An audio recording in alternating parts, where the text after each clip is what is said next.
Oh no! Oh no! Wow, I would feel bad if it wasn't so naturals.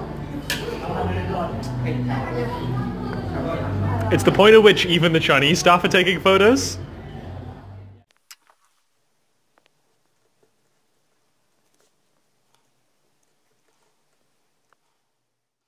So I'm just at Qingdao now, or Qingdao, which you might have heard of before simply because it's where the beer is made.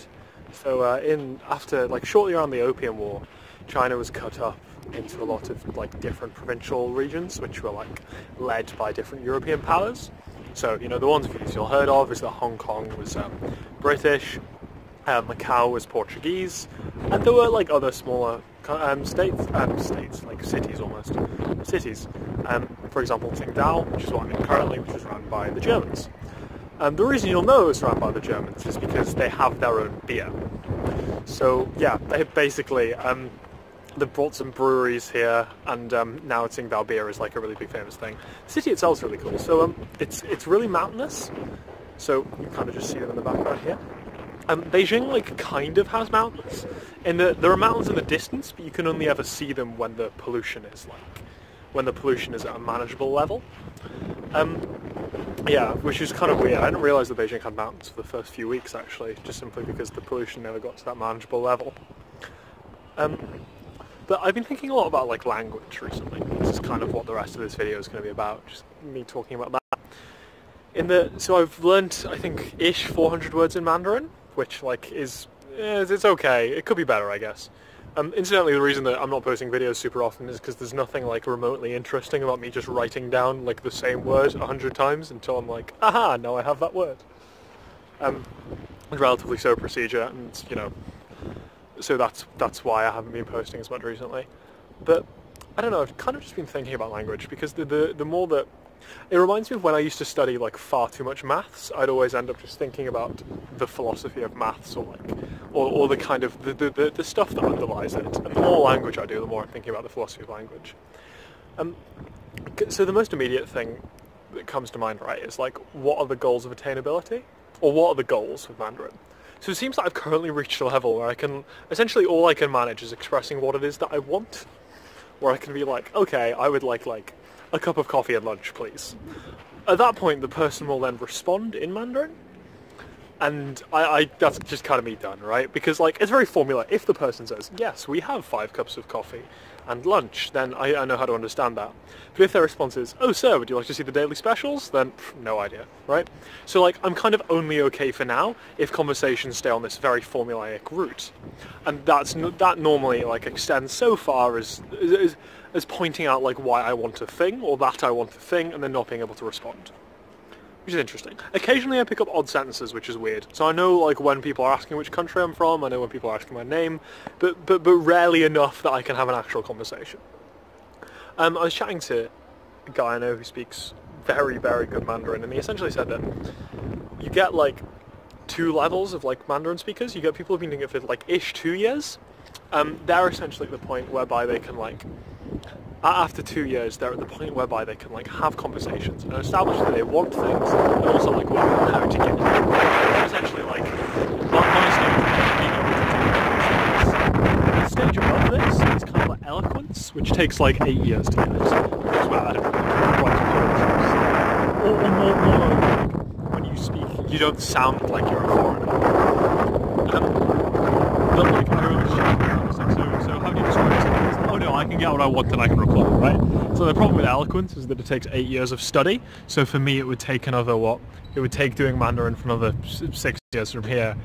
And, that would then mean that I would speak Mandarin as clearly as your average 18-year-old. So just not something worth getting. But I don't know, the kind of like musings on language and what I think is interesting is kind of how, one thing I've been discussing with people a lot is how language like changes even your thought patterns, right?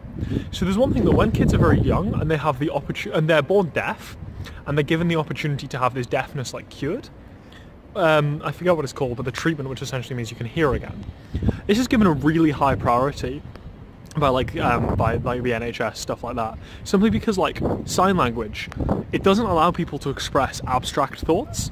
In sign language you can say, oh, like like I want 5 beers, please. But it's very difficult to talk about things like love and like happiness and like abstract notions. So if you have kids who are brought up on sign language, then like, this is hollow. Weird. If you have kids who are brought up on sign language, it's difficult for them to then express these abstract thoughts, which is interesting. Also, it's kind of bizarre, like how language denotes how you think about things. So the example here is that I spent about a day just doing something on Excel, because basically I wanted to write this thing whereby, it's boring, but I find it interesting. But basically I wanted to write this thing on Excel, and someone asked me a question, and I replied to this question with like if and or statements. And it's bizarre how like if you spend enough time doing something, your mind responds in that language, like even if that language is Excel, or very basic code. Kind of reminds me of when I used to like played chess for the first time, and I remember walking somewhere and being like, am I moving diagonally or not? Which is interesting. The other thing is bizarre is that I bumped into some French people and I was like, excusez-moi, like excuse me, and then they moved and they were like, oh, you speak French? They're like, tu parles français? And I replied with, wo shu fa, which is like, which is the Mandarin for I speak French. And I find it weird that kind of like my brain, like I was expressing the same thing, but I couldn't work out the way to express it that they'd understand. Like it's weird. It's weird how language like holds this place in your brain, because like it's weirdly compartmentalized in a way, in that like quite a lot of maths I do use in everyday life, right? In that kind of just the way that I think about things, I'm like, okay, if this, then this, then this, then this, like logical thinking. But it's weird that you can't overlap languages, right? So when I have like Mandarin in my brain and French in my brain and English, they're all like logically distinct, which is weird. It's also cool. I've been thinking a lot about this recently, just simply because I've been doing like a lot of Mandarin. I'm thoroughly enjoying it. I'm thoroughly enjoying the implications. I'm also just thoroughly enjoying quite how rewarding it is. But yeah, that's everything I have to say. Oh, also, weird soft power thing. So this is the American flag and the Chinese flag flying outside of this school that I've just been convening a debating competition at.